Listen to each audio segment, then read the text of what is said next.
get on up. We don't fly boys, we get up. So high, so high.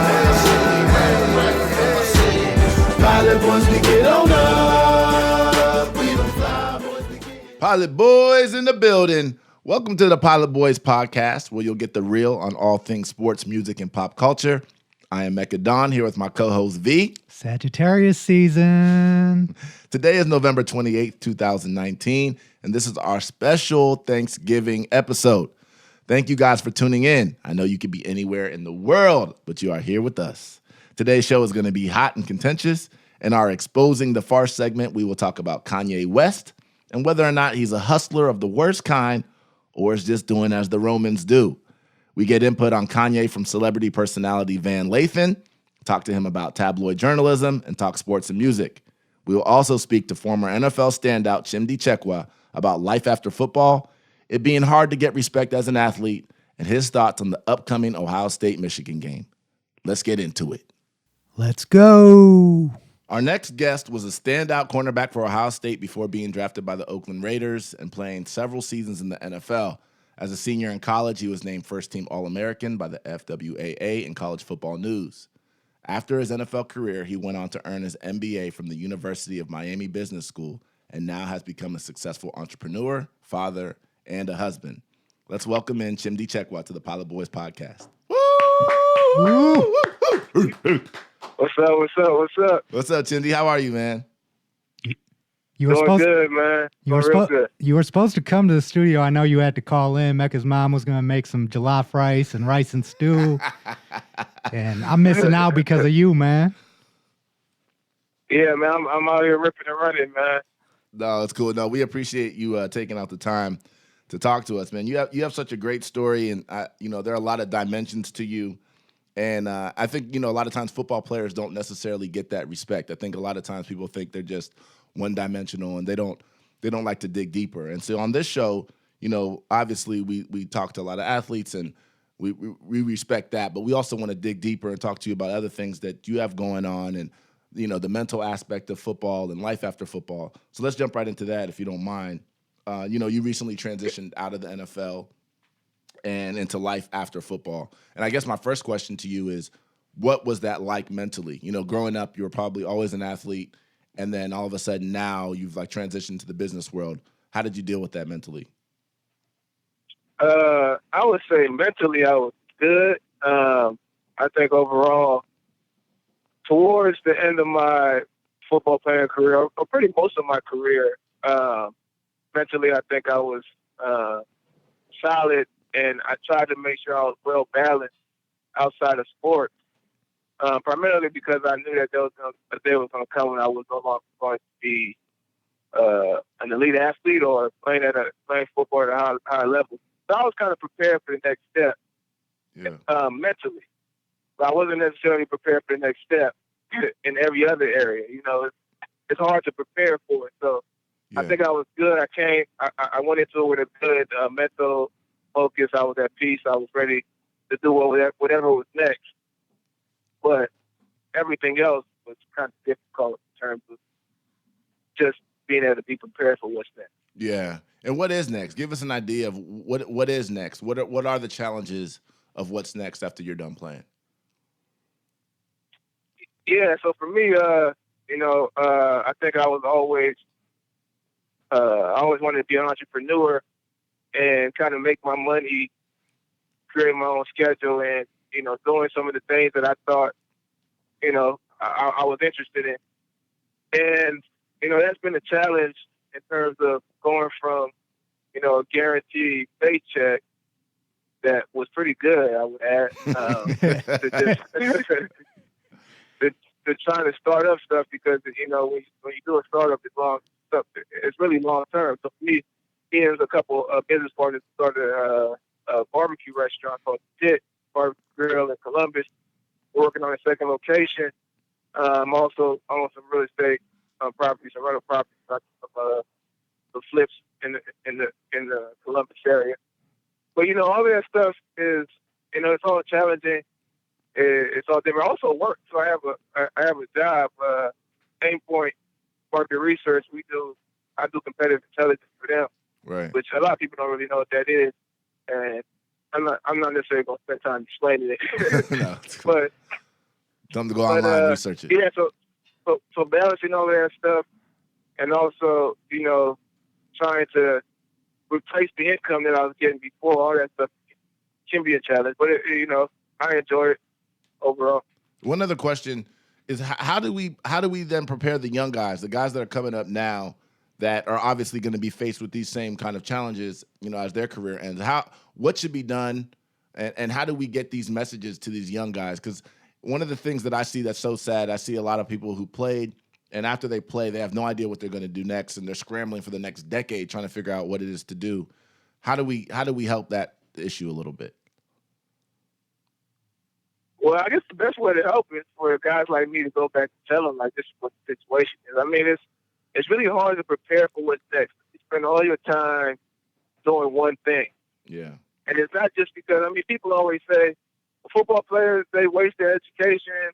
They should have focused more on their education because there's like that for football. But they don't got time to focus on that other stuff. Mm-hmm. So I could, I was someone who always did well in school. And I got a business degree while I was playing. I got an MBA while I was in the NFL. So, you would think getting an MBA is the preparation that you need for what's next. It's not at all. But I didn't work nowhere. I didn't have a resume. Like, my resume said all Big Ten corner, all American. Right. So I wasn't really prepared. And I think the biggest thing guys can do right now while they're hot is use their celebrity or use their current status to network and build a relationship, because ultimately it's going to be relationships that help you with the transition. Right. And it's kind of hard to just try to do it all on your own. Right. Yeah, the piece I'm most interested in is what you're doing entrepreneurship-wise, Chimdi. I mean, as an entrepreneur myself, seeing your transition and kind of being a part of it with you coming to Columbus and starting the business has been fascinating to watch. Specifically the story of the Pit, because it's you and a couple other teammates from Ohio State. And then you're also blending that, starting an establishment, with doing some more kind of high-risk things that you've shared with us as well. Could you just kind of tell us the story of how the Pit came together, and then what your approach is to business? Yeah, so when I got done with when I was a senior at Ohio State, I was talking with one of my close friends who was here locally in Columbus, but was going to Columbus State, and we were just discussing about doing a restaurant maybe at some point in time. And we kind of went through the process of understanding it and stuff, and we tabled it for a while. And then I think my 5th year in the league, we started that conversation again, and we started off trying to do a franchise, or at least with the attempt to do a franchise, but we didn't really like what the terms were, or we didn't like that process at all, because how much money you had to put up, and you're really not building your own thing. So we looked at other options to, what can we do? What do we like? What do we wish was here while we were in school? And we came up with the Pit. And it was really me, Brian Browning, who also played at Ohio State, and 2 other business partners. And we're pretty much just a group of friends, and we just wanted to do something that reminded us of a place that we enjoyed growing up. Those 3 are from Cleveland. I grew up in the South, Louisiana, and Florida. We wanted to do something that reminded us of the place that we went to growing up. We wanted to put it in a community to have that same community feel. We also wanted to use a little bit of what was left of our Ohio State brand or whatever to, kind of get the story out there about what we were doing. And it just felt right. It's one of those things that it felt right, so we went with it, not knowing too much about restaurants, just learning on the fly, and touring other restaurants, Cameron Mitchell restaurants, different people who were willing to show us the ropes. Well, that's smart. I think that goes a little bit to what we were talking about earlier about, passing down some of these messages to the next generation and things that they can do. And I think that, what you've been able to do with the Pit is a perfect example of that, of what's available. And, one of the things that struck me when you were talking is, that you said you're doing business with some of your friends. And, V and I are business partners, and sometimes, you know, I want to strangle him, and sometimes he wants to kick me in the stomach, you know? So what is it like doing business? What's it like doing business with your friends? Is that something that you find to be, is it easier or is it more challenging? It's challenging. So it's good in the sense that when you guys have success, you have success together. So it's almost, you almost enjoy it even more. Yeah. It's challenging in the sense that if you have differing opinions or ideas, it's sometimes difficult to express it because you care about the individual's feelings. Right. And you understand the business success is more important than somebody's feelings at the time, but it's hard to manage that 100%. because over time you keep hurting somebody's feelings. Eventually, the friendship. Start losing that friendship, and then does that hurt business? You know what I'm saying? Absolutely. Is everybody being open and honest? So I think the biggest thing is honesty and communication and understanding that you can be honest in a way that is respectful. Like you can respect the other person, how the other person may feel when you be honest. Right. And then also making sure if you do feel some type of way about something that you express that and y'all work through it. Because if you don't, either you're going to hurt the business or you're going to hurt the relationship. So it's a challenge, man. It's almost like marriage, man. Yeah. Like I'm stuck with them because they're my friends. You know what I'm saying? So since you're stuck, you might as well communicate and work through it. Figure out a way to work it out. Because you're stuck with them because you made that your commitment. business partners and so right. it could be good, but it could also be challenging at times. Sure. One thing that's really struck me is that you did mention that you're from the South, Florida and Louisiana. I'd be interested to know, why did you choose to settle in cold-ass Columbus, Ohio? And I'd like to hear that, you know, because we talked about last week about taking advantage of the relationships you build at a place like Ohio State, even if you're not getting paid to play.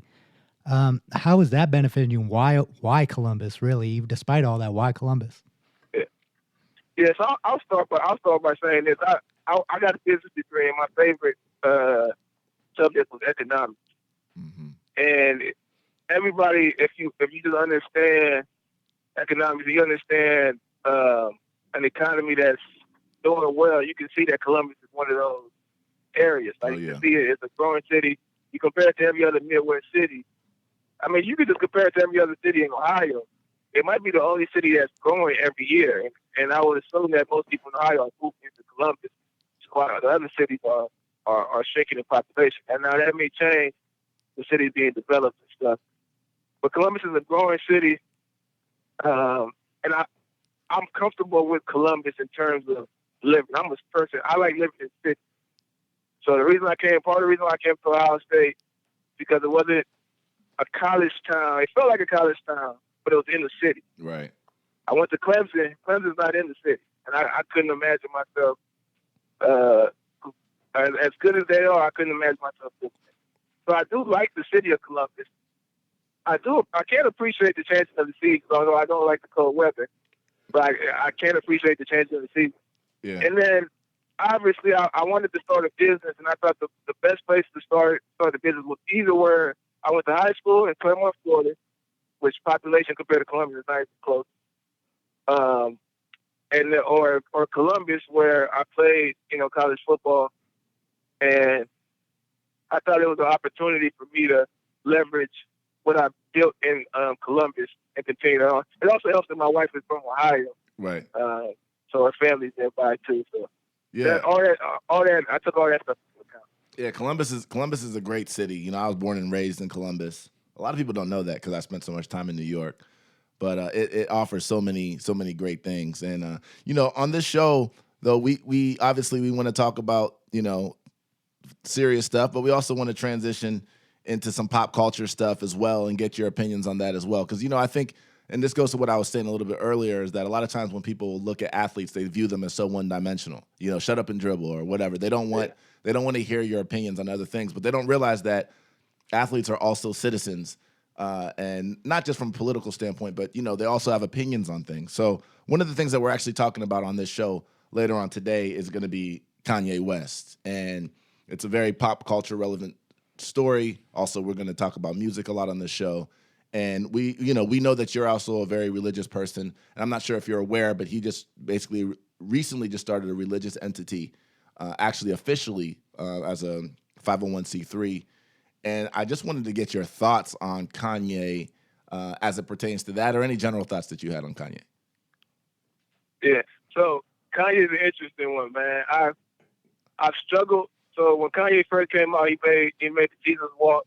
Mm-hmm. And I'm a Christian, and Jesus Walks was like, I loved it. You know what I'm saying? And then Kanye kind of went kind of a different direction than the kind of the conscious rap type route that it seemed like he was going initially. But he was still always dope. But to me, it always seemed like Kanye would do things.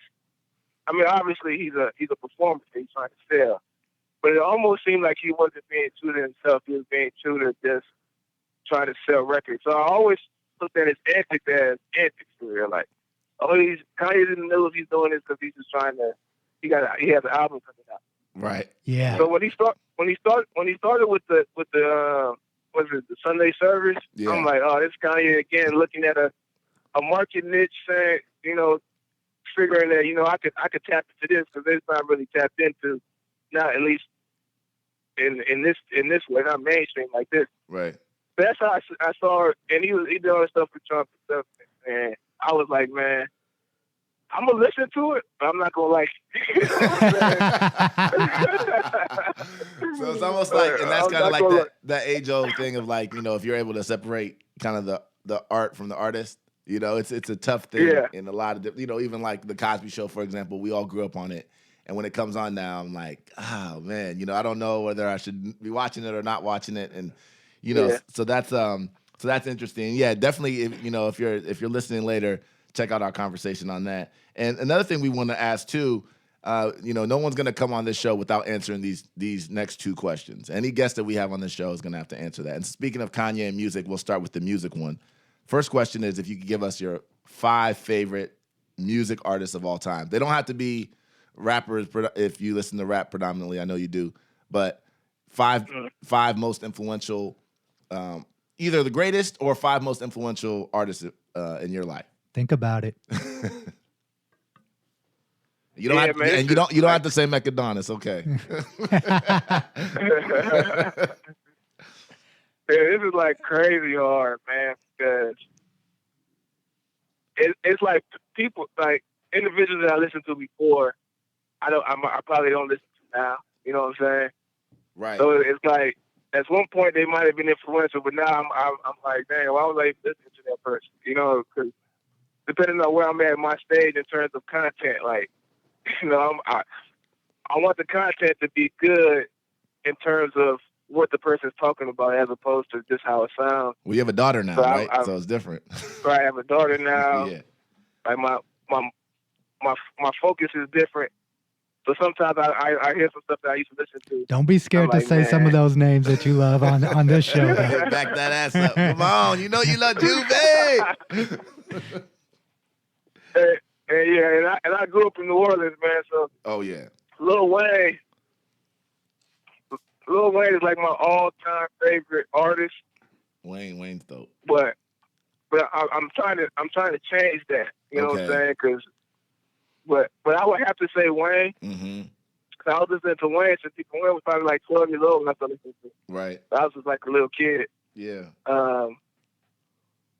But I don't even know how to come up with 5, man. I listen to gospel rap too, so I like Lecrae a lot. Okay.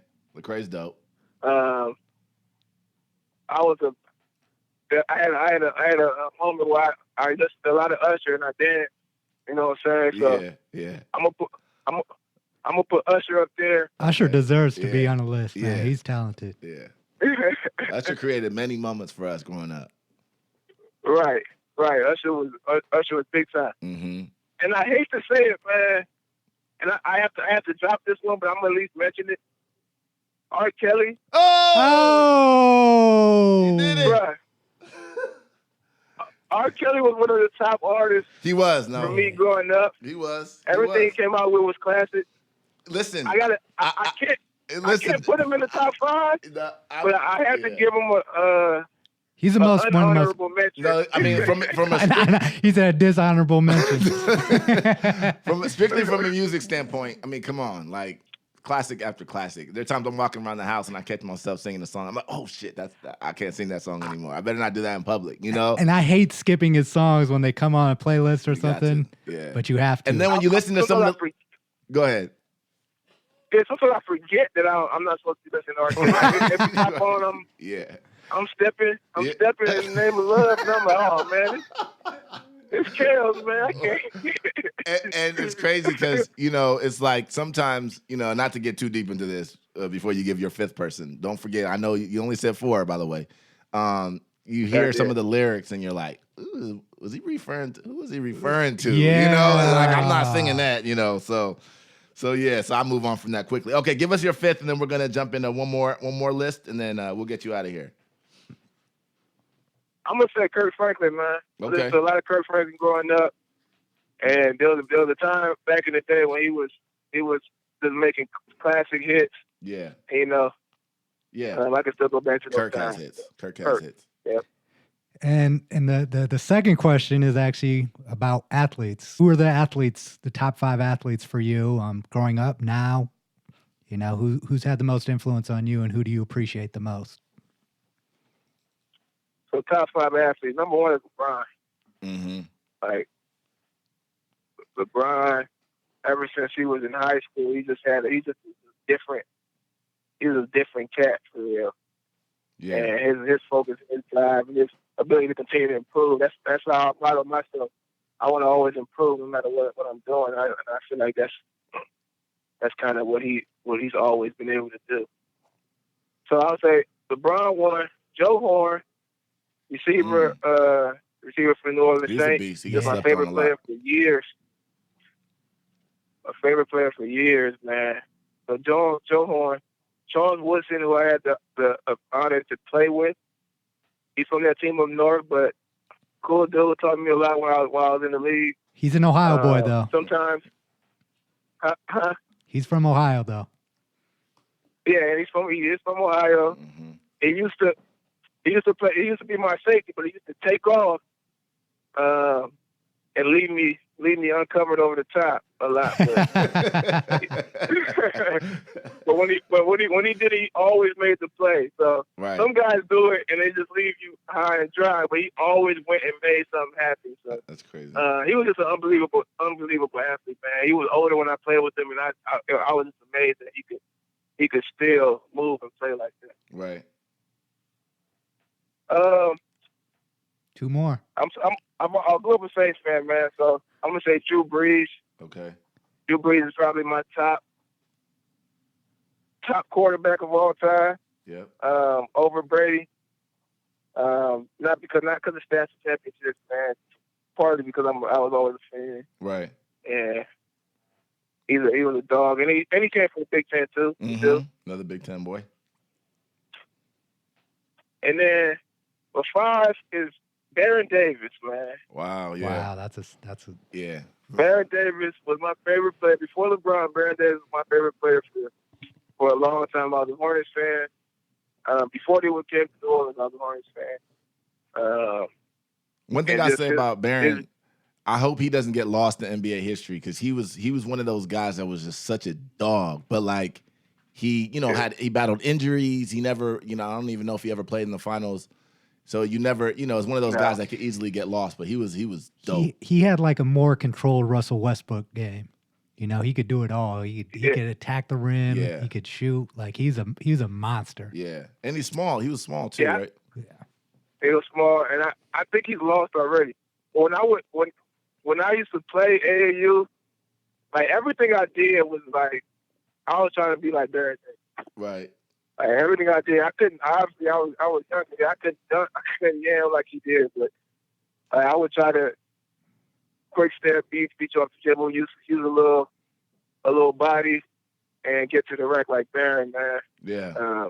Yeah. That's my top 5. No. I got more, but No, that's a good top Yeah, 5. no, that's a solid top 5. And let's we don't want to keep you too long, and we want to kind of get you out on the Ohio State, team up north subject. Obviously, it's the biggest game this weekend. Not just in the Big Ten, but nationally. It has a ton of implications. It's super important. So I just wanted to get a little bit of your thoughts on, first of all, how many times did you play against the team up north? Did you win all those games? What was playing that team like? Yeah, so I was at Ohio State 5 years because I redshirted. I played in 4 of them. The first year was the biggest one versus 2, Ohio State versus Michigan. Mm-hmm. That set the stage with the Ohio State Michigan rivalry coming from a guy who came from the South who didn't really, know too much about it. I was more LSU.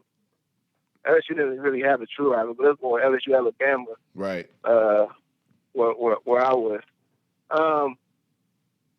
The ones I played in, I'm not sure. I played in the close. Oh yeah. So my redshirt freshman year was probably the closest game. It still had there was still the true Michigan before Rich Rod got there. Played that pro style offense. Right. Mike Hart was a dog. He hit me so hard on a corner blitz. I forgot where I was for a second. And then when I remember where I was, I wanted to fight him.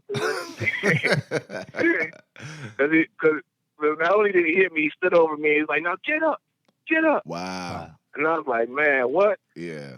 And disrespectful. I kind of woke up and was like, "All right, I didn't get that opportunity to fight him, man. But if I see him in the street, it's still on. I'm not gonna fight him. Yeah. But we might have a conversation though. Yeah. I'm gonna talk to him about that one. I didn't appreciate that. But the game is like nothing I ever really experienced in the league or anywhere else. It's just the focus, and Cheslow did a good job of stressing every yard is worth 2 yards. Every point is worth, I don't know how you say had that expression, but he beat it in us, man. So we were always super, super emotional going into the game, ready to play. But I never lost against Michigan. Wow, 5 pairs of gold pants. One of the receivers, Greg Matthews, was one of them. He went to my rival high school, and he played for Michigan. And I got in a fight with him one of the games, so I'm always gonna enjoy that experience because he beat us when we were in high school. And I punched him during the game when we played. So so I don't know. I loved it, man. It was always a good experience, man. It's hard to explain the feeling because you have a bunch of games, a bunch of big games at Ohio State. Right. But it's just a different feeling, different approach going into Michigan. I had a couple quick things. One is, you play corner at Ohio State. There's a rich tradition there. How does that feel, and how is that going to impact this game? And then finally, what's the score prediction? Can you say that again? I said, how do you think the secondary and the Michigan's receivers and the Ohio State secondary, you play corner here, there's a rich tradition. How do you think that's going to impact the game? And what's your final score prediction? Okay. Yeah, I think our DBs are although I feel like last week, they don't get a lot of opportunities to make a bunch of plays. But I thought last week Fuller could have. I expect him to do a little bit more at safety. But yeah, it really comes down. I think first and foremost, it comes down to the trenches. But obviously, if a corner or a DB or somebody gets a pick in the Michigan game, I think that team wins the game. Yeah. There's not too many big time plays like that in this game, and if you do it, it's definitely a memorable play. Yeah, I really think we have the advantage in terms of our DBs, and I see Michigan being maybe the toughest opponent this year. I think tougher than Penn State, just because of the hype and the emotion going into the game. But I think my prediction is like 35-21. Maybe a 2-touchdown win for Ohio State. I like it. One of those games that feel close, but they never really get too close. I like it. Well, Chimdi, man, thank you so much for joining us on the Pilot Boys podcast. This has been great. Like I said, your story is amazing. We're inspired by you, watching all the moves that you continue to make, seeing you on social media as a father and a husband and a business person and someone who has a job. I mean, multidimensional. Very, very impressed with everything that you have going on. Shout out your Twitter and Instagram handles. They're great follows. Oh, yeah. So my Twitter is Chimchek, ChimChek, and my Instagram is Chimchek35. So I had to put 35 at the end because somebody stole my name. That always my happens. Chimchek name. And check out the pit. Those Chimchek is out here. and check out the pit. Those wings are really good. For sure. Yeah. Check out the pit for sure, man. We got some good stuff there. That's what's up. All right, Tim. Maybe one day we'll come and record there, man. Yo, I appreciate you stopping by once again, calling in, and we'll be right back. Let's go. Juice. Who got it? Juice. I got it. Juice. We got it. Them boys are loose, cuz you know we keep it juiced up. Hey, juice. Who got it? Juice. I got it. Juice. We got it. Them boys are loose, cuz you know we keep it juiced up. Hey. Exposing the farce. Welcome back to the Pilot Boys podcast in the Exposing the Farce segment. Who is Kanye West? Kanye West is a rapper. He's a producer, fashion icon. Maybe. He's married to Kim Kardashian. He has a rich history of both influential and timeless music and also controversial popular moments, from like interrupting Taylor Swift's moment at the VMAs to blurting out George Bush doesn't care about black people during a Hurricane Katrina telethon. He's no stranger to controversial moments. So why are we talking about him today? Recently, Kanye started these pretty epic music concerts called Sunday services. The music is choir style, and everyone there is dressed in his clothing. It looks a little bit cultish. And even more recently, he's been in the news for now establishing a tax-exempt religious entity. Tax-exempt. We're going to talk about that today. V, setting aside what you think about Kanye, I wanted to get some of your input on what you think about it. So specifically, here's my question to you. Is Kanye's Sunday Service and Jesus is King album and kind of his overall rebirth, is it authentic? Or is it a ploy to gain tax advantages through the tax-exempt status of churches? Well, I did a lot of research into this because I didn't want to just go with my opinion. You know, I'm a Kanye fan, listened to his music for years now, and I feel like I have an understanding of Kanye, whether that's realistic or not to do that, considering I've never met the guy in person. But I think when you study Kanye's career from a business standpoint, you see that he's always found that controversy sells. He's always been able to pivot from George Bush hates black people. Right. It almost seems like he knows how to draw attention to himself, and he doesn't care if it's positive or negative as long as people are talking about Kanye. And so that's what made me kind of look at this whole Sunday service thing and with kind of like a little bit of skepticism. But then, you know, you look at his music. Jesus Walks was one of his first big records. But even in that record, he's talking about consumerism, right? And Kanye, if you listen to Kanye's music, one of the most consistent themes is consumerism and Kanye. I am the greatest. I'm this. I'm God. He actually called himself God. Yeah. Kanye loves Kanye. Yep. And so, you know, you look at these religious entities, and that's what a lot of these religious entities have. They have a figurehead who is a narcissist, just like Kanye is, right? It starts through the word of God, but it's really the word of me. So this religious entity thing, I don't think he's faking the fact that he's religious. Yeah. But I do think that he's thinking about the economic gain here, right? All that controversy you just talked about hurt his brand reputation quite a bit, especially among some of his core fans. And I felt like this rebirth was a combination of things. One, how do I solve these problems with this controversy that I just had and people not liking me anymore? Oh, what do a lot of people say? Oh, I found God. So there's skepticism there. But then again, you go back to his music. He's talked about God throughout his music. So you question it. But then you look at the actual numbers. And let's get into numbers. These religious entities in America are unbelievable when you look at the numbers, right? They said that according to Georgetown study, sorry, not poll, that religious entities make $378 billion annually. That's more than Amazon. Wow. And are valued at $1 trillion.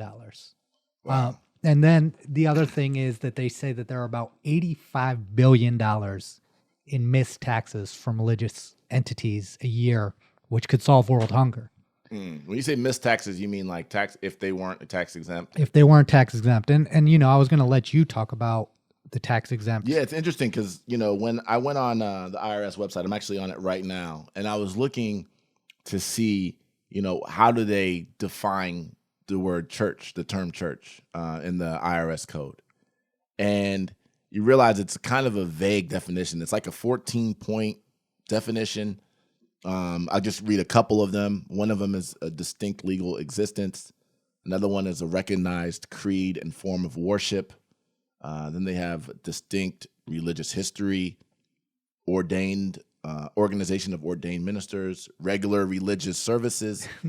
So those are some of the ones. But then at the bottom it says this, which I think is very interesting. It says the IRS generally uses a combination of these characteristics together with other facts and circumstances to determine whether an organization is considered a church for federal tax purposes. And what that means to me is that it could be anything. They don't have any definition. And I understand why. I mean, I think there's, some other implications of that. They don't want to necessarily try to create a definition because all religious entities aren't necessarily the same. They don't want to create something that potentially discriminates against another religious entity. But the reality is that it seems fairly simple and easy to, to fit into those categories. And all of a sudden, avail yourself of that tax exempt status. And what you say, you're talking about 80-something million dollars in missed taxes, if I'm not mistaken, that they're not capturing on. And so from Kanye's perspective, he's probably like, all right, well, I can do what I'm doing. I can still release my music. I can still be popular. And yet I could take my advantage of these tax benefits as well. Yeah, and I think he's mentioned that, right? Kanye's never been shy about saying that he wants to be a billionaire. But he's also been an artist that's shown us that he's willing to put his heart, soul, and all his money into his products, right? Mm-hmm. And so he said that he was $35 million in debt in 2018. Yeah. He said he found God, and there's this prosperity doctrine, and that now he got a $68 million tax refund this past year. So through his statements, he's drawing the controversy to himself. And then the other thing that he's doing is that he's selling his merchandise, calling them church clothes, selling $240 hoodies, $50 socks that say Jesus walks on them. But see, here's the question I have then. It's like, people talk shit about Kanye all the time, and I'm not necessarily his biggest fan right now. But when I look at what he's doing, I feel like he's doing what everybody else is doing. Look at Jeff fucking Bezos. He did Amazon pay taxes last year? They didn't pay $1 in taxes last year. Look at everybody, all these other Fortune 500 companies. They're pretty much just figuring out a way to market whatever products they have, that so long as it's not illegal and taking advantage of an existing system that they didn't create. What's wrong with it? Even if he is hustling, what's wrong with what he's doing? Or how is it different from what everybody else is doing in this country? I always like to talk about capitalism. So from a strictly capitalist standpoint, there's absolutely nothing wrong with what he's doing. And if you're going to criticize Kanye, why aren't you criticizing Joel Osteen, right? But I do think there is kind of a moral question here, right? Are you really trying to preach the word of God? Are you trying to preach the gospel of Kanye? Like he rewrote some book and then selling it for $1,400, like some part of the Bible. I'm not familiar enough with the Bible to quote what he wrote, but it's like, that's kind of the dilemma here, right? It's like, there's a moral dilemma, especially for religious people. Are you genuinely authentic? Yeah. There's nothing wrong with preaching the word of God, but is this about God, or is this about Kanye's clothing line? Is it about Kanye's bank account? Is it about Kanye's creativity? And that's a dilemma I don't think is necessarily for everyone else to answer, because people are spending money on it and people believe in what he's doing. Well, I think at the end of the day, really, if you look at it, especially like you said, in a free market, and that's one thing about capitalism, and especially free market capitalism, is that things can rear their ugly head. Ideas that start off as pure, or things that start off with not necessary any intentions, can be corrupted. And then people have to start, it actually becomes your responsibility to start figuring out where the angles are, right? Especially when you have shareholders and you have investors. They want you to figure out the tax breaks. They want you to figure out, okay, how much can we donate to charity this year to get a write-off? Those are things you are responsible for figuring out. Amazon is for profit and they don't pay any taxes. It's crazy. Exactly. So that's the thing. I think, I see what Kanye's doing. I don't know whether it's from the heart or whether it's not. Personally, it does not move me at all. I'm not moved by anything that he's doing. I'm not even really paying attention to it. I loved his old music. I'm not really into his music now. He can do his thing. It is what it is. But one thing that I think people have to definitely think about is one of the things that you just touched on is, there's a business side of this thing, which is it's fairly clear. It's making money. And there's also a moral side. And that's, not necessarily for us to decide or determine, but those are kind of the two sides of this thing. And the reality is that if this isn't from the heart and he's hustling or whatever it is that he's doing, he'll have to answer to that someday, shape, or form. So when we get back, we will talk to a special guest, Van Lathan. Van Lathan was a former on-air personality at TMZ who had a very epic moment with Kanye. You'll hear it when we get back. Thanks for listening to the Pilot Boys podcast. Don't forget to subscribe on Apple and Spotify and follow us on social media at Pilot Boys Pod on Twitter and at Pilot Boys Podcast on Instagram and Facebook. Pilot Boys on YouTube. Don't forget, sharing is caring. Our next guest is a huge media personality, producer, and podcast host of The Red Pill. He was an on-air personality for TMZ for many years and now has become an on-air personality for Will Packer's show, Central Ave. In 2018, his popularity rose after he confronted Kanye West when Kanye said, quote, slavery was a choice, live during a TMZ taping. He has now become one of the most outspoken voices in entertainment, and we are blessed to have him on the show. Let's welcome Van Lathan. Woo! Van! What's up, Van? What up? What's going on, my man? Yo, how you doing, man? I'm well, my brother. Well, out here in a rainy Los Angeles, it's raining today, but we're still doing our thing. If you notice, whenever it rains, hashtag LA rain trends because nobody knows how to conduct themselves when water falls from the sky out here, so I got to be careful. So are you over here, just so I'm sure, are you over here complaining about Los Angeles weather to us Ohio boys here in November? Is that what's happening right now? I'm not complaining. I'm just letting you guys know that it is a spooky time to be in LA because of the rain. I know that you guys are probably in igloos with polar bears hunkered down in 10 feet of snow, but yeah, it's inclement here. Is that song, It Never Rains in Southern California, does that song need to be banned now? The lie. It's being proven a lie right now as we speak. Hilarious. All right, let's get back on topic. So I want to start with this clip, this exchange between you and Kanye West. Hold on. When you hear about slavery for 400 years, that sounds like a choice. It's like we're mentally in prison. I like the word prison because slavery goes too direct to the idea of blacks. It's like slavery, Holocaust Jews, slavery is blacks. So Jesus prison Christ. Is something that unites us as one race. You're entitled to your opinion. You're entitled to believe whatever you want. But there is fact and real world, real life consequence. And while you are making music and being an artist and living the life that you've earned, the rest of us in society have to deal with these threats to our lives. We have to deal with the marginalization that has come from the 400 years of slavery that you said for our people was a choice. Frankly, I'm disappointed, and brother, I am unbelievably hurt by the fact that you have morphed into something, to me, that's not real.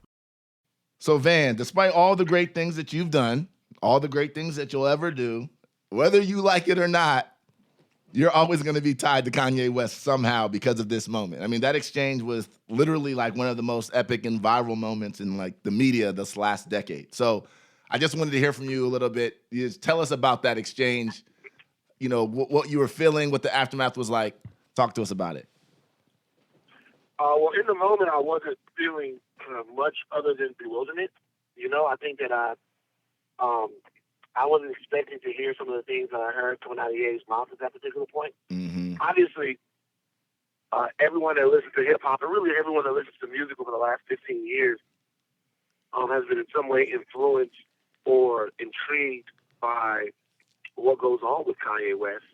Me personally, I was a gigantic fan, more like a disciple almost, of him, because the music had such a strong message, and it was one of the first times that message was something I could completely understand and agree with and, resonate with. When the College Dropout came out, that was around the time that I was getting out of school, wondering what my life was going to become. So I really connected to the music and to the person, the guy who seemingly was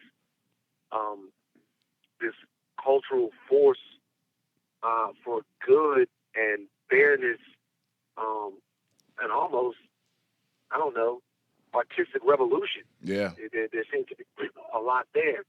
And I have him in front of my face, kind of in that state, saying those things, was just like a punch in the gut. So, for me, in that moment, it was completely genuine. Mm-hmm. And it came from a place not really even of anger, but more of bewilderment, and I'd say disappointment, but more to the point, I just wanted him in that moment to know how his words were affecting people. Yeah. And I think I was able to get that across. And that was the great thing about it, too, because I think, one of the things, and this is one of the reasons why it went viral, is because I think it was very clear to everyone who was watching or listening to it that it was straight from the heart. You weren't doing this for the cameras. It was not a show or a production you were putting on. It was almost like you were just talking to him like, oh, my God, you have so much power and you don't even realize how much power you have. And I'm going to sit here and tell you right now, and I don't care if you hate me for the rest of our lives, but this is more important to me right now that I say this. Sure. Yeah. I mean, it was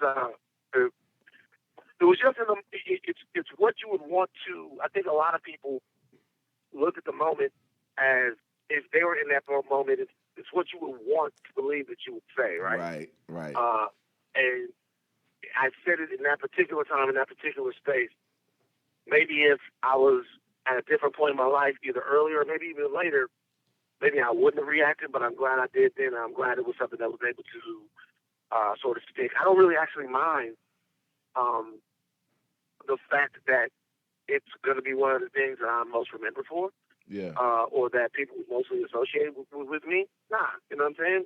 Right. It's like, if you get a one-hit TV show, if you get one big moment, at least you always have that. So, although we're doing more things and pushing my career forward in a lot of ways, it was important for people to know that they could trust me, that I would speak up for them. Yeah. And how do you think that message was received?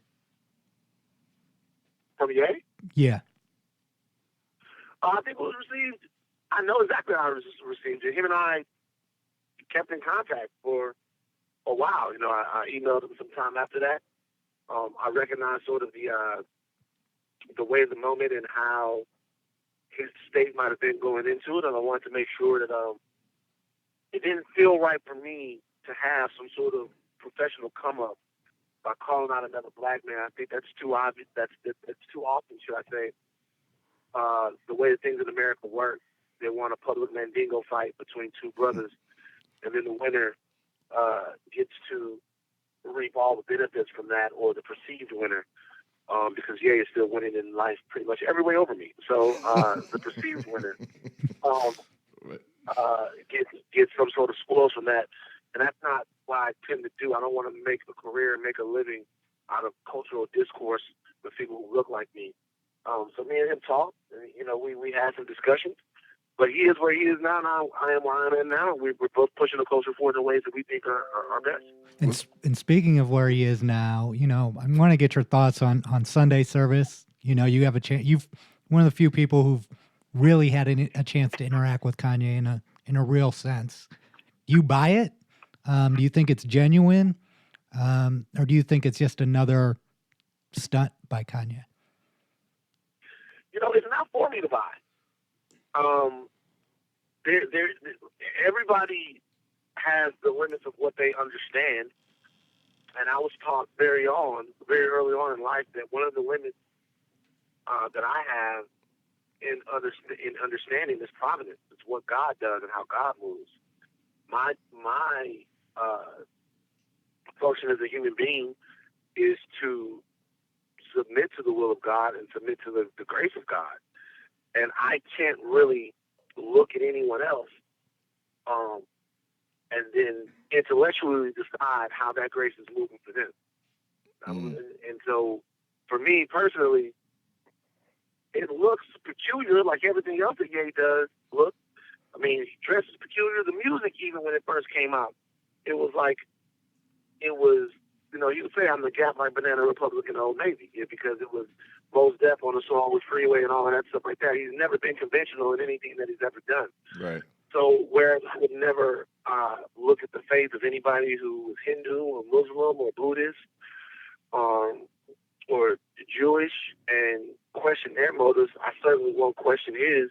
The only thing I will say very strongly is that if it's not genuine, and if it's not on the level, he'll have a much severer judge to answer to than Twitter. Yeah, that's real. That's real talk.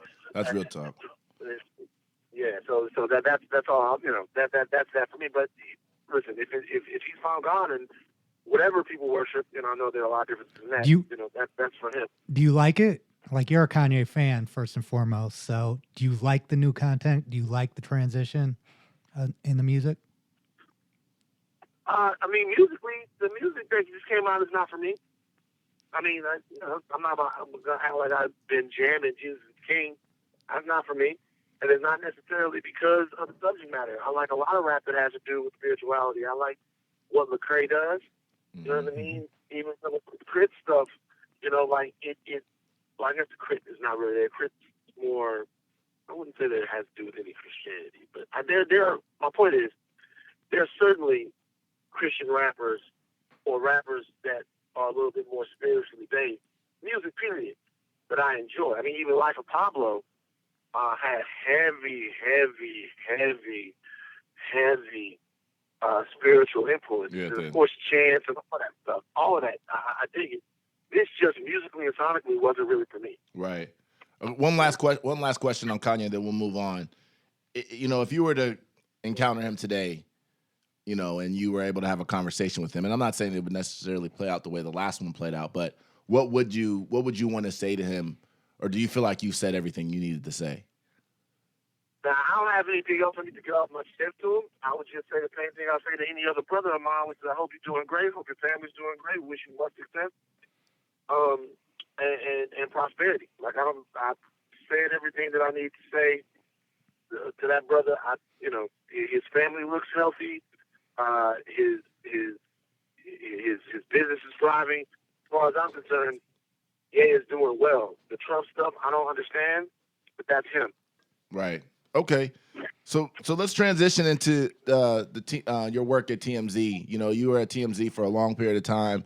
You know, one of the most popular people there, and also had, you know, a great career there. And one of the things that was always interesting to me is you guys seem to always break stories before anybody. And it wasn't even just necessarily always sports stories or media stories. It was any type of story. And you guys always had the inside. And I just wonder, you know, what was that like? Was there a pressure to kind of find the stories or to get the stories? What was the process of that like? And why do you think you guys were breaking stories before CNN? You're going to understand this better than a lot of people, right? Because you play football, right? Yeah. Okay. So what happens on the football field if you don't make plays? They bench you. They bench you, right? Yep. And if you don't make plays long enough, you won't be on the team, right? 100%. So after a while, there's no pressure in making plays. You either make them or you don't, right? Mm-hmm. And there becomes a mechanism by which you understand how to make a play, right? Mm-hmm. If you're prepared, right? You play quarterback. So if you're prepared and you know that there's a quarterback that's a little iffy with his eyes, you might look in the backfield a little bit more on how you're going to be successful, right? Right. If you know a guy if you're matched up against a receiver who really has great moves on the line, you might be a little bit more physical. But what you have to do is be fluid to be successful. Mm-hmm. There's no particular one way that TMZ breaks stories. There's no one way that a producer at TMZ break stories. Right. Like there's no pressure because after you've made plays, you know how to make them. Right. The question is, just like sports, it's the same as it was in the office. It's the desire to make plays. Mm. It's the desire to break stories that, to me, separates what they would do at the office against other people. Well, speaking of that, that brings me to a very a great point that I wanted to ask you about too. Did you ever feel like, your desire, did you ever battle with your desire to make plays, so to speak, with what could this story potentially do for the family or the people that I'm reporting on? Were you ever like, fuck, I don't want to break this story? Like, I know it's a great one, but no. Did you ever have any moral kind of battle there? I mean, there were things that I specifically wouldn't do. Mm. I mean, to be honest with you, that was, to me, part of my biggest responsibility in the office, to a degree, was to make sure that kind of stayed in line. Now, listen, I wasn't an editorial voice there. I had a lot of stature there. Anyone that was working there would tell you that. Mm-hmm. And my opinion and my input on stories, and particular stories, was always valued and always taken. But if they were going to run something, they were going to run it. For Van personally, there were certainly things that I wouldn't do. Yeah. And that has to do with the unfortunate thing is stories that are going to get ran, right? Yeah. Because there's documentation and paperwork like tied to them. Like, if you get a DUI, you're going on the site. Yeah. Period. Like, there's no way to stop it because it's public information, it's public knowledge. The question becomes, when there are things that people won't know until you tell them, gauging from an editorial and a journalistic perspective how much they need to know and the way that they need to know it. Right. But those situations, those decisions are always going to come from the top down. Yeah. Are you bummed out when you see your favorite athlete walking a line and you know he's drunk, or your favorite singer? Yeah, sure, you're bummed out, but that's just the game in celebrity news. And to be honest with you, it's a game that I feel pretty fortunate I don't have to play anymore. Mm. So speaking of that, actually, that's, tell us what you are doing now. And I know you're like I said, I mentioned earlier, you're on Central Ave, Will Packer Show. You have the Red Pill podcast, which is popping, dope podcast. Everybody should check that out. But I know I've known you for a while, and I know that you're not stopping there. I know you're an ambitious dude. So tell us what you got going on and what else is in the works. There's a million things happening right now, and I'm actually, it's weird to be in this position. I'm actually just so unbelievably fortunate and grateful for the support that I've received, and for exactly the way things went after partnering with TMZ. It went exactly the way it was supposed to go. But we got Central Ave, we got the Red Pill podcast probably moving to a much bigger platform very soon. And we just got tons of other things that we're working on. I just guarantee that the book has been sold, so I just guarantee that if people stick around and stick it out in 2020, there's going to be tons of content. You're going to be seeing me a lot more than you ever did before. So I'm very, very excited about it. And sincerely could not be more grateful for the last month, 6 weeks of my life. It really has been a tremendous journey and a tremendous eye-opening experience. So I loved it.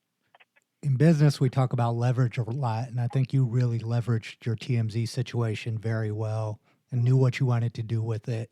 And now you're moving on, and that's what we all have to do. But before you leave, we got a couple questions for you that are just kind of fun. Who are your top 5 rappers, first of all? Your top 5 rappers? Top 5 rappers right now? Of all time. Of all time. Oh, top 5 rappers of all time. Okay, so, when you say top 5 rappers, what's our criteria here? Okay, so... Are we saying rappers...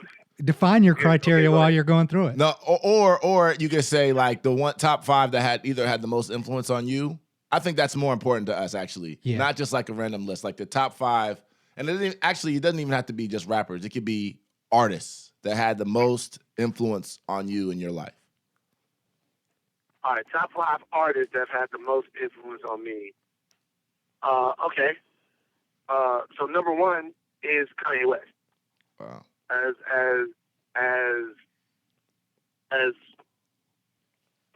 I'm sure he loved to hear that, and that would be weird to people, but the number one, the artist that I'm most connected with in my entire life has been historically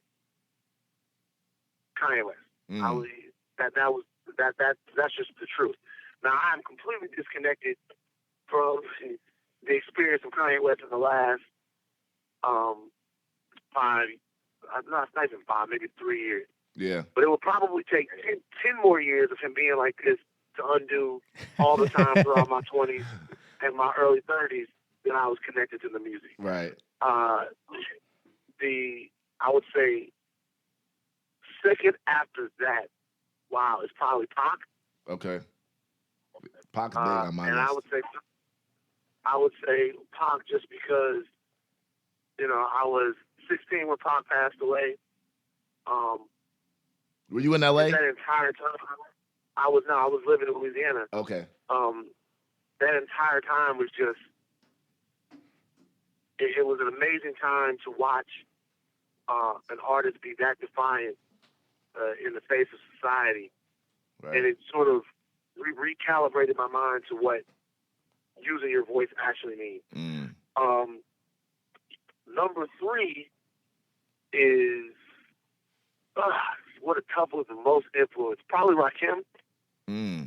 Just because when I really started getting into hip-hop, I attributed it sort of the change in hip-hop from I got the fly shoes to being lyrical. Right. To like, you know what I'm saying? Right. To like Rakim's influence, and I really got kind of deep into that. Yeah. 4 would be Jay. Yeah. And Jay-Z, is it more of as a rapper, or is it more of kind of an entrepreneur, business person, personality, or is it all of it put together? It's just watching somebody be that type of success story. Because if you're asking for the top 5 rappers of all time, there's a list that's lyrical, there's a list as artists, and then there's a list as success. Right. Even if Jay-Z's not the greatest rapper of all time, he's certainly the most successful artist of all time. The first most successful rap artist of all time. So just watching Jay and once again, Jay-Z is a guy who, at this particular time, I have major disagreements with. But you don't get to, just because you disagree with someone, you don't get to take away what they've done. So he would still be there. And then 5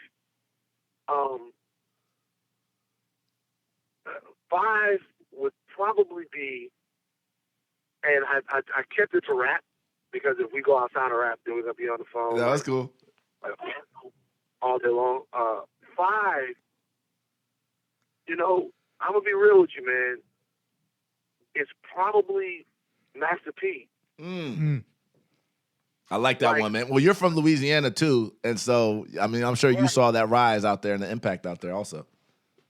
Right. Like, you guys got to understand what it meant to wake up, to be listening to Master P, watching P talk the way you talk, or the way, at least the way your homies talk, dress the same thing, dress the way you dress, be right down from South Louisiana. And I never forget, one morning I'm up and I'm watching Headline News. In Headline News, the guy goes, the top 5 albums in the country for this week are blah, blah, blah, blah, blah at number 5, blah, blah, blah, blah, blah at number 4, blah, blah, blah, blah at number 3, and at number 2, Ghetto D by Master P. I was like, what? I was like, what? Right. I was like, they see us like that? Like, we on like that? Right. And so I was tripping. So, and with P and everything he's been able to accomplish, and I'm proud enough to be able to call him a friend of mine now. Yeah. So whatever he's able to accomplish, he definitely made a huge impact on me. He's definitely about it. That's dope. Okay, let's get to real quick. So let's get to your top 5 athletes of all time. And it could just be people you enjoy watching. I mean, maybe that influence on you in when you're younger days, your athletic career, but top 5 athletes. Okay. Top 5 athletes I enjoy watching of all time. Number 1, Kobe Bryant, my favorite athlete of all time. Kobe destruction, just everything. I watched Kobe from his first dribble to his last dribble. My favorite athlete of all time. Number two, I would have to probably say Jordan. That makes sense. I was gonna say, how could you say Kobe and not say Jordan? It was like that We're wouldn't about to make get sense. into it. Okay, all right. Number two would be Jordan. Number three is Drew Brees, man. Just because Drew Brees. Drew Brees making the list today. Yeah. Yeah, Drew Brees did something. He did the impossible, man. He delivered the Super Bowl to New Orleans. Right. He gotta be on the list. Yeah. Drew Brees is certainly up there. Of all time, like 4 is. Let me think. 4 is Ali. Mm-hmm. And that's just because of everything that Ali meant. I never really got a chance to see Ali. I would go back and watch Ali fight. And Right. 5, bro. 5, I would have to say right now, 5 is a tie between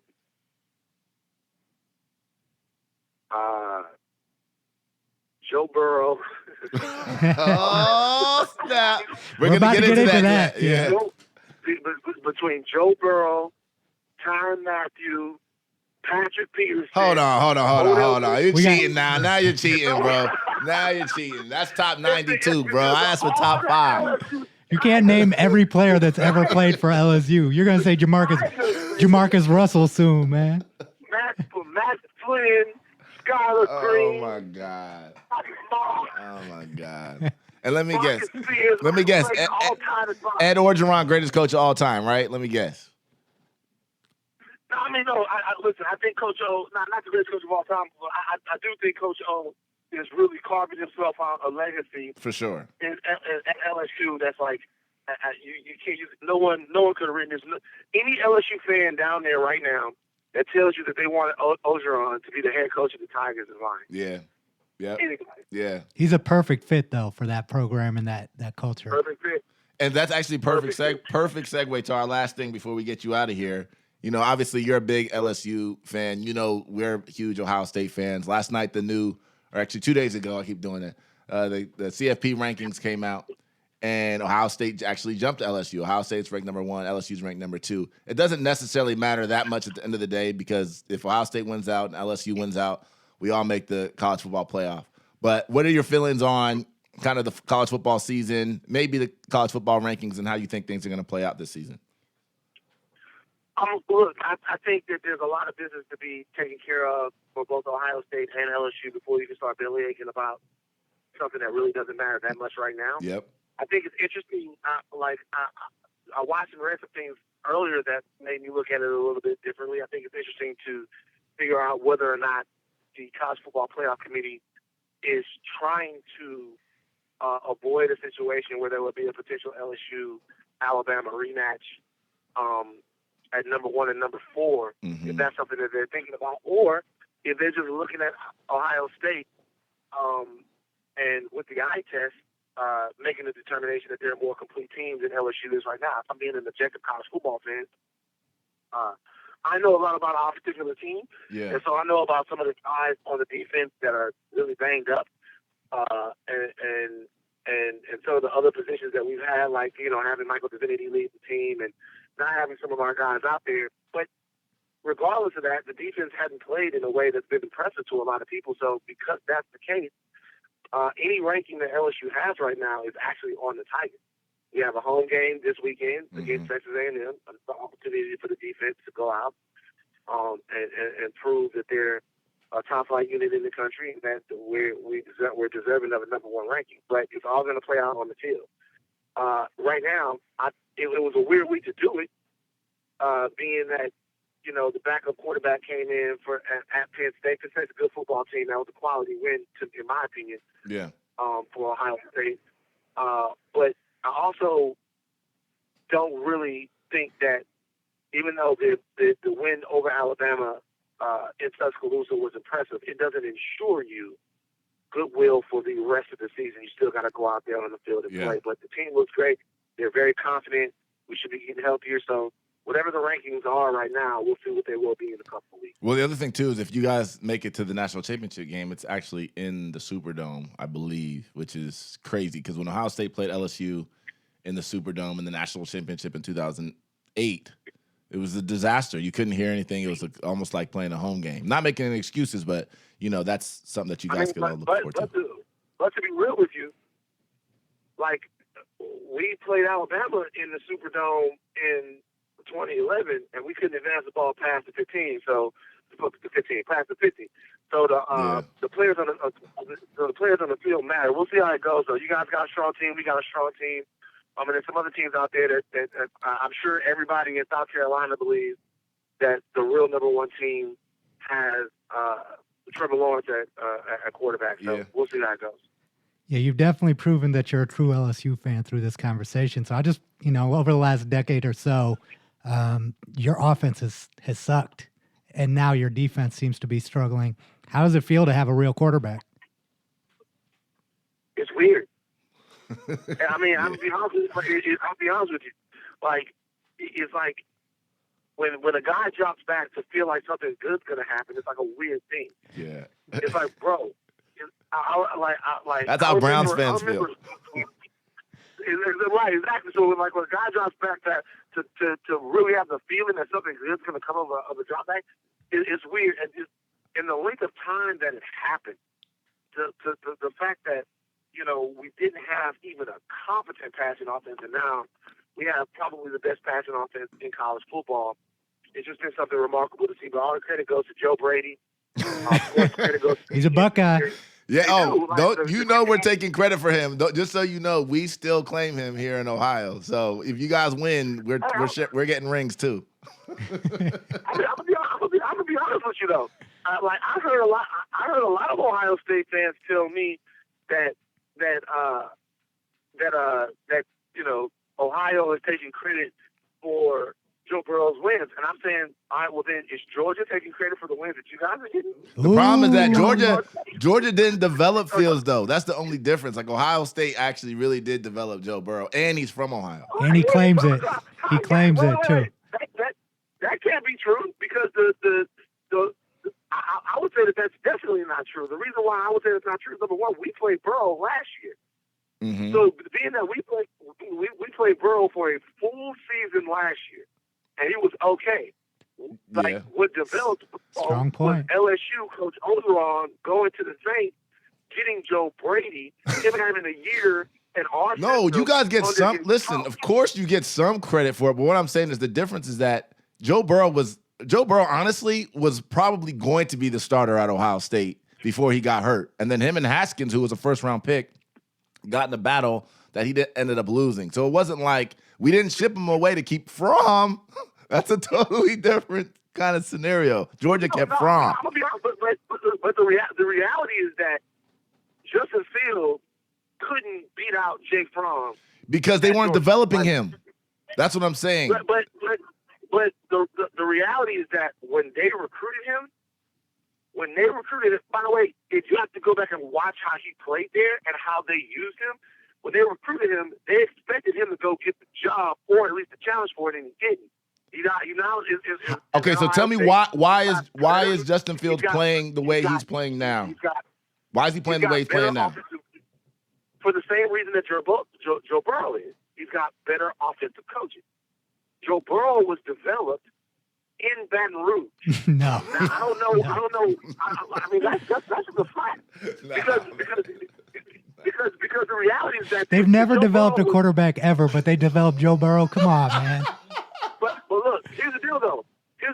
If Joe Burrow was such a finished product when he got to LSU, then he'd have the season this year that he was having last year, or vice versa. He would have played this way last year, but he didn't.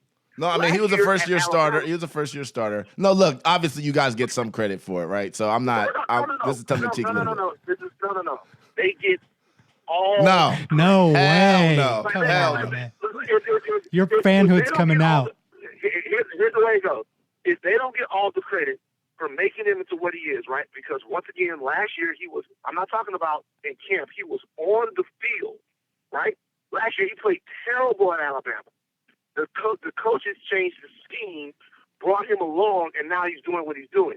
If he doesn't get that credit, then Ryan Day doesn't get the credit for making Justin Fields what he is. You can't have it both ways. Well, I guess what I'm saying is that I think Joe Burrow would have been what he is with Ryan Day as well, and I'm not convinced that Justin Fields would have been what he is at Georgia, and I think that's pretty obvious. That's just your fanship.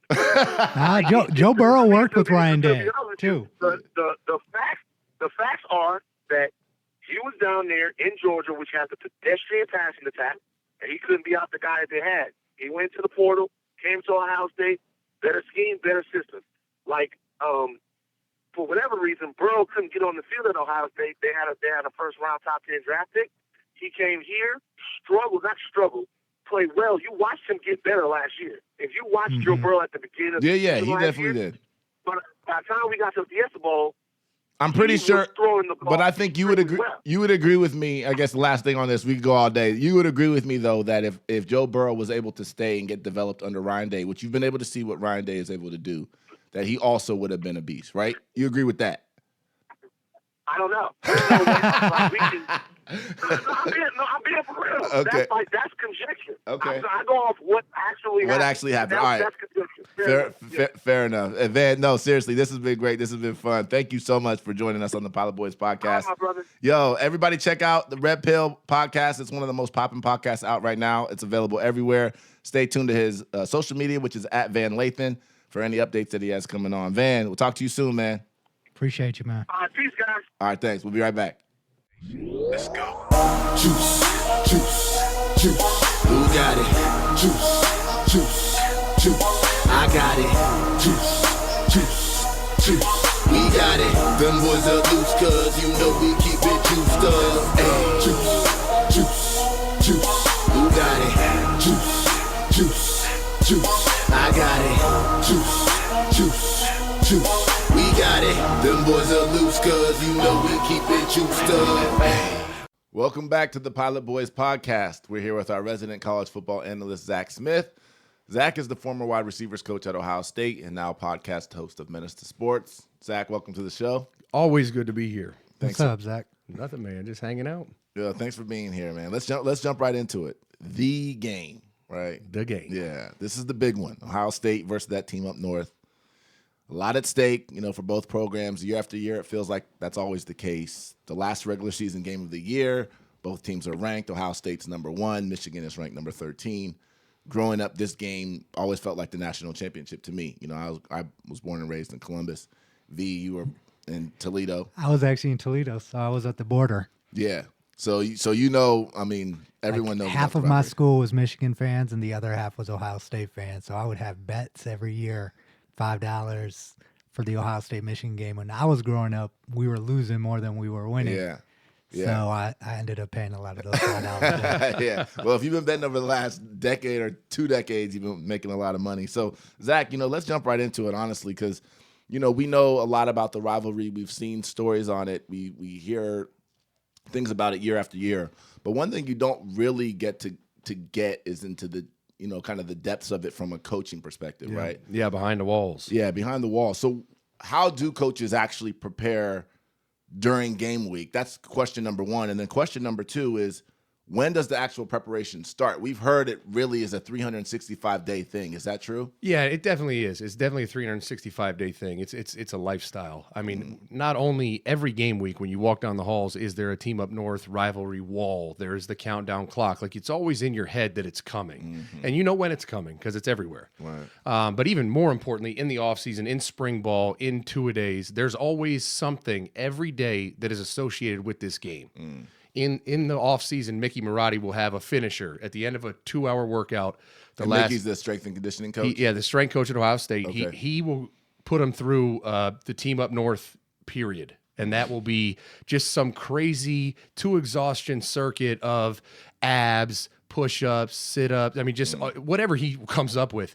And it'll always start with a leader who will come out and say, hey, we got 313 days till we beat the fuck out of the team up north, and get them juiced for it. And every workout, there's a period where you remember, like, all right, this is why we're finishing this workout the way we are for this game. Yeah. And then you go to spring ball, there'll be maybe a 10-minute period in every practice associated with them. In 2-a-days, you'll have a 10-minute period associated with them because you want it in their mind when it comes to game week that they've worked on this for a year. Right. Even if they haven't, to be honest with you. I mean, even if that period in practice was called the Team Up North period, you might have worked on something that you needed to work on, but they think they're working on that's Team like Up almost North. like a psychological That's thing. all it is. And then as far as like X's and O's though, when do you guys actually get to preparation for that? Does that start early in the season? Usually, it depends. I don't know what Ryan did this year. I haven't talked to him about it, but in previous years, it really depended on who we played the week before.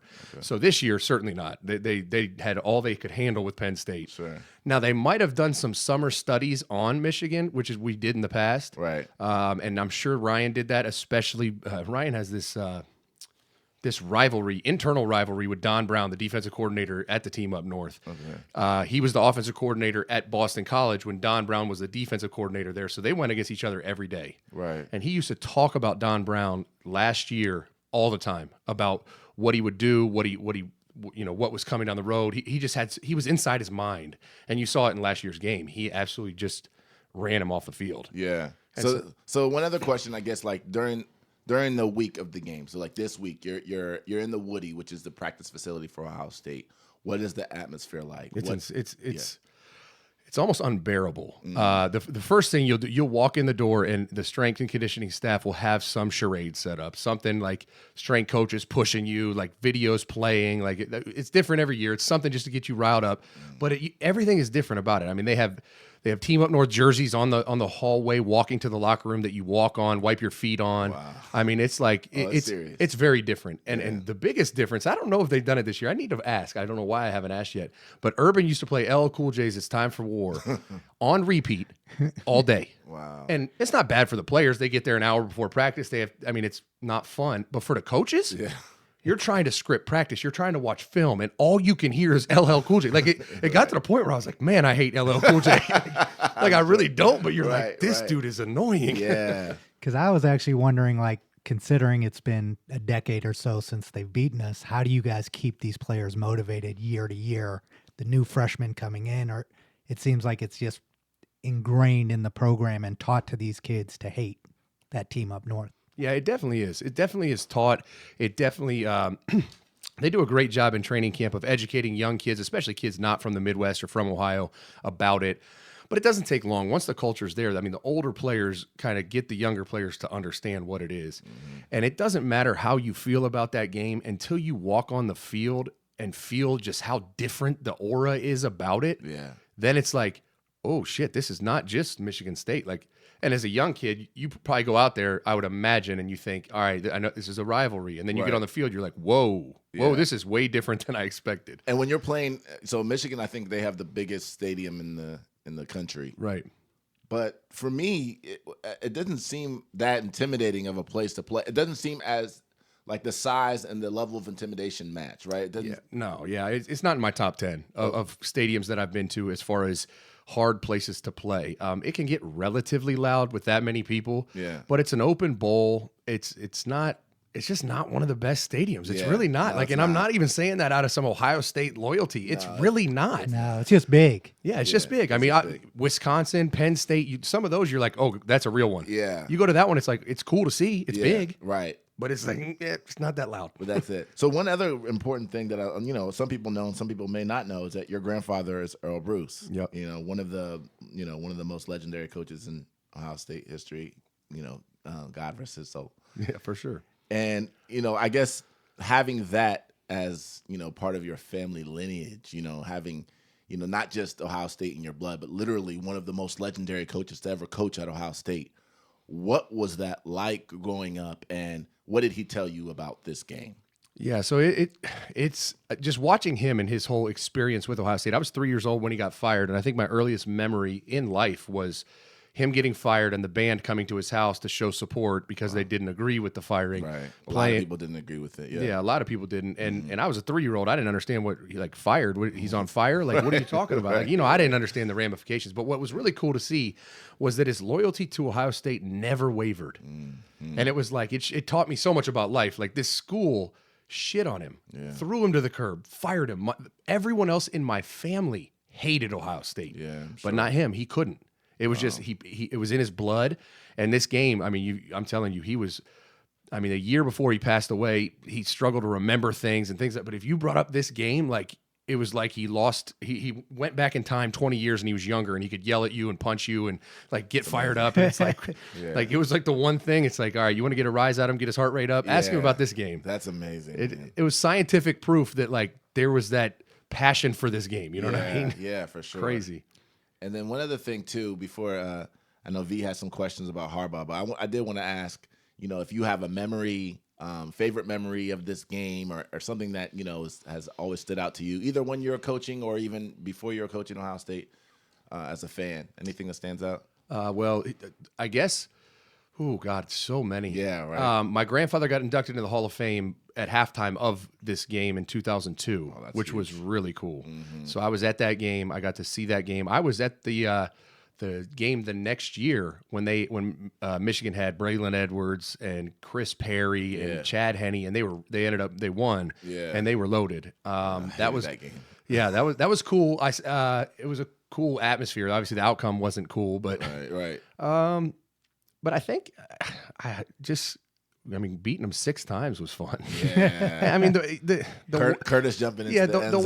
The walk-off touchdown has to be number one. Yeah. But I don't know, the issue when you're coaching, it's so much less enjoyable and so much more stressful that it's more relief than excitement. Yeah. Like when Curtis scored that touchdown, it was like, oh, right. And then you're like, thank God, like I just want to go home. Yeah. Like that was so stressful. Right. And it's sad. I guess you enjoy it after you kind of it sinks in. But the most enjoyable experiences were as a younger kid or fan just watching it. Yeah, for sure.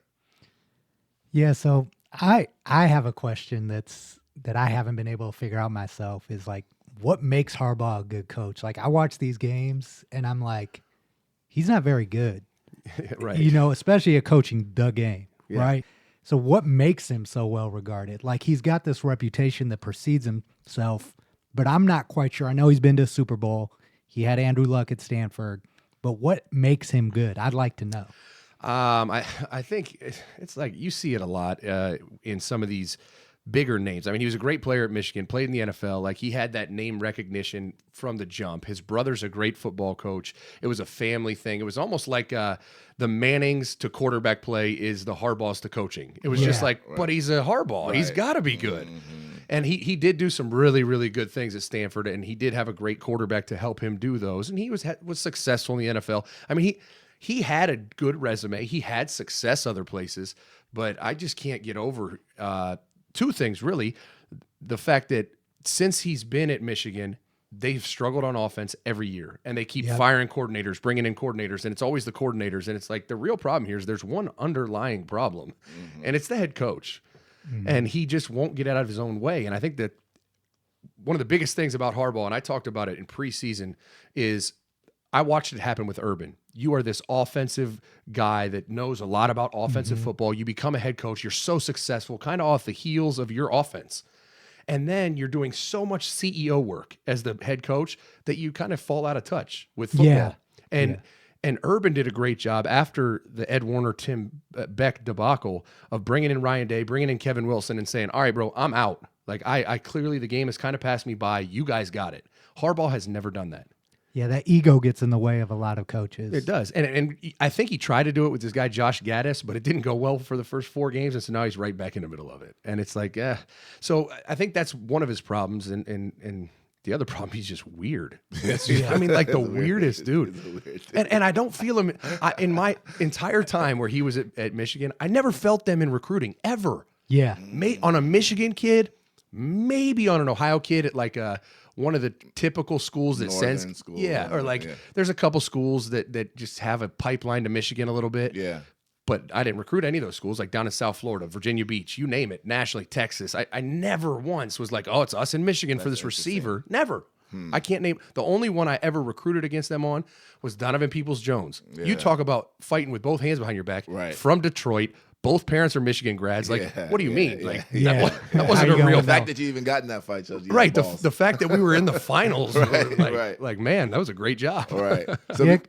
Go ahead, V. I said because when you watch the game, it looks like he's visibly flustered, right? Like he's out of sorts once you guys get up, or he doesn't adjust well. It just seems like he doesn't know how to coach the game, right? Yeah, I'm really low on him. I always have been. He's a very big. He's a huge finger pointer, a blame, complain, defend kind of guy. Where there's always an excuse. It was this short or whatever. There's always something. It's like, hey, go win the game, Right? Yep. Because every coach could bitch about something. And by contrast, also, I think that's a good point. Is Urban 7-0 against that team up north. He just never lost the game. What was it about him? I mean, you touched on this a little bit earlier, but what was it about him and his preparation that just made that true? I mean, obviously he won a ton of games, so it wasn't just this game. Yeah, right.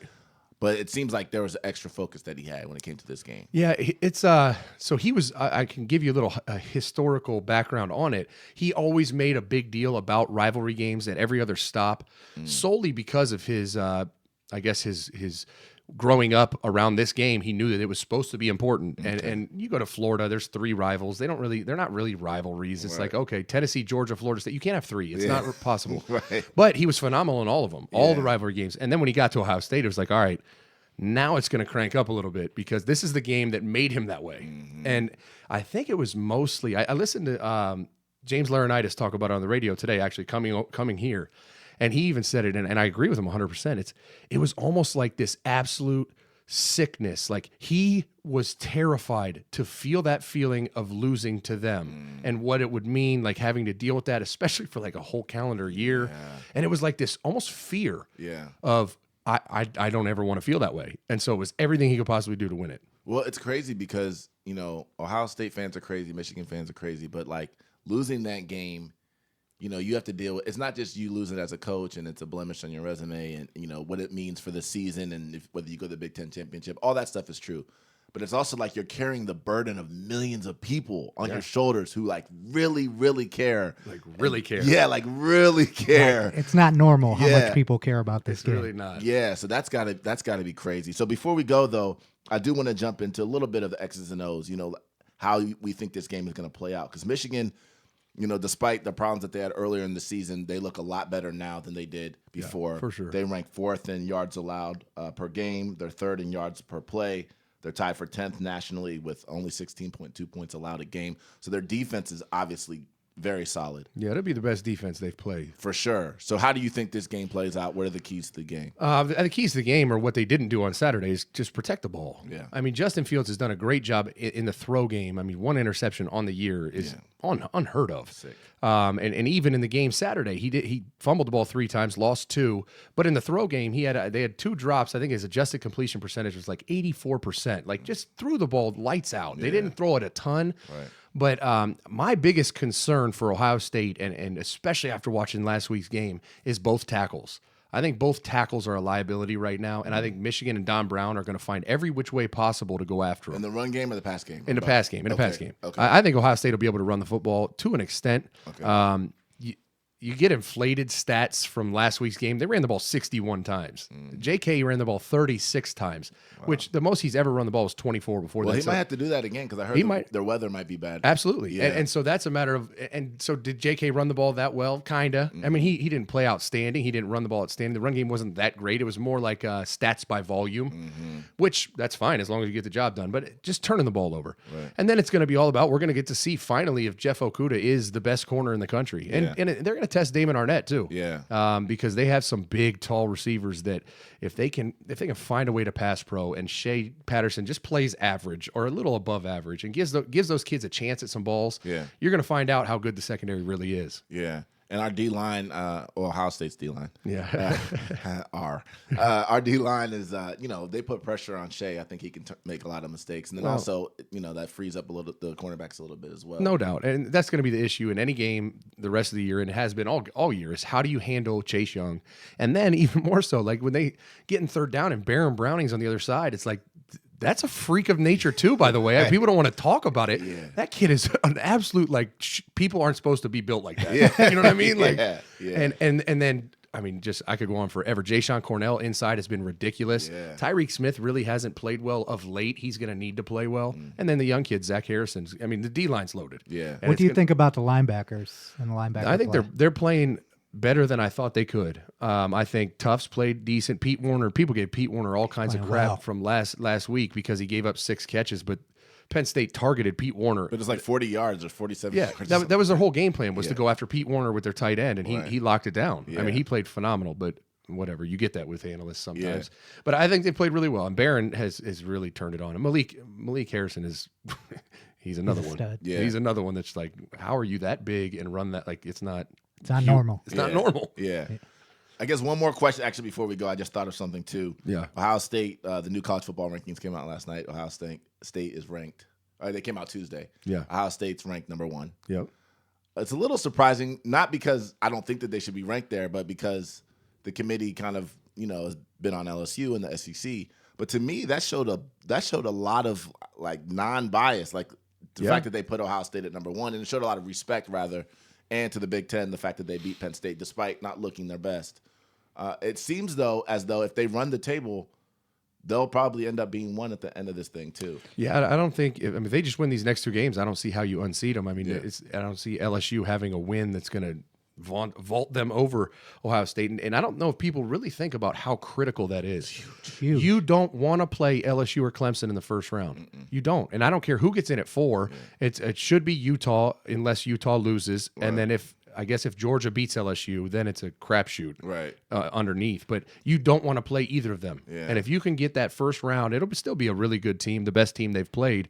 But it's the true national championship then will be the actual national championship as opposed to like 2014. That is the toughest road. Again, Ohio State fans, I heard them say we'll play anybody, anywhere, anytime. And that's true. And we'll take whoever we get, of course. But I think that is the toughest draw. Whoever has to, whether it's LSU or Clemson or Ohio State, whoever has to play both 2 of those teams, that's the toughest road to national championship. And people don't really think about, okay, let's say you draw Clemson in the first round. Mm-hmm. I get it. You beat them. Great. Yeah. You have to come off of that game and 8 days later play LSU? Yeah. Ooh. Yeah. We were fortunate in 2014. We had that Alabama game, and then we 8 days later played a soft Oregon team, really. Right. Like we didn't have to go play another Alabama-esque team, thank God. And if they get to the final, it's essentially a home game for LSU if LSU makes it, right? It's in New Orleans. Yeah, it's in the Superdome. It's not fair. That's for sure. Yeah. That's for sure. Right. So, yeah. Well, thanks for coming on the show, Zach. We always appreciate your insight. Insight you can't really hear anywhere else. For everybody listening, don't forget to check out his podcast, Menace to Sports. It's Menace to Sports, excuse me. It's available everywhere.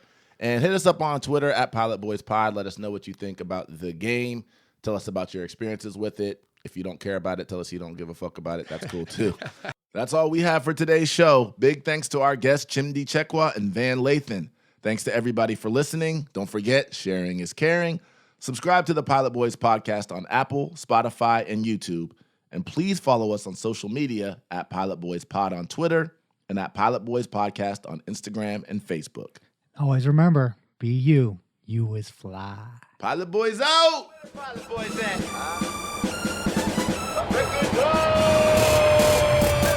Pilot Boys, we get on up. We don't fly, boys, we getting up. So high. So high. Pilot Boys,